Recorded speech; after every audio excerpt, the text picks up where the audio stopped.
بسم الله الرحمن الرحيم.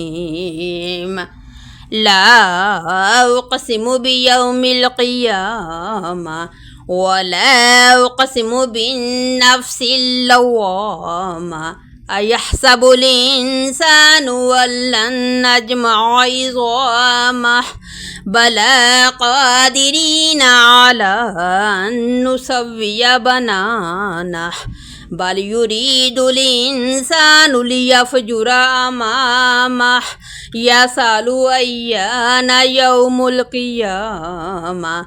فإذا برق البصر وخسف القمر وجمع الشمس والقمر يقول الإنسان يومئذ أين المفر كلا لا وزر إلى ربك يومئذ المستقر.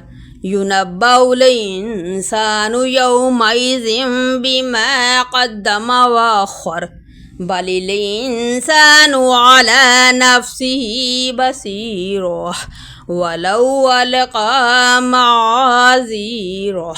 لا تحرك به لسانك لتعجل به إن علينا جمعه وقرآنه فإذا قرأناه فاتبع قرآنه ثم إن علينا بيانه.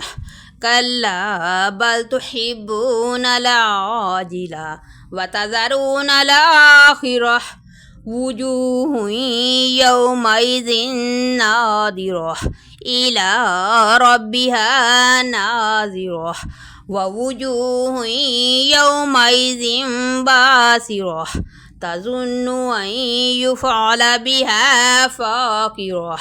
كلا إذا بلغت التراقي وقيل من راق وظن أنه الفراق والتفت الساق بالساق إلى ربك يومئذ المساق.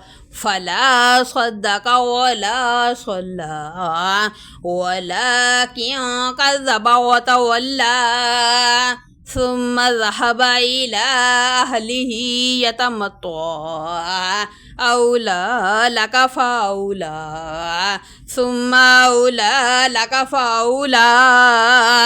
أيحسب الإنسان أن يترك سدى ألم يكن نطفة من مني يمنى ثم كان علقة فخلق فسوى فجعل منه الزوجين الذكر والأنثى أليس ذلك بقادر على أن يحيي الموتى.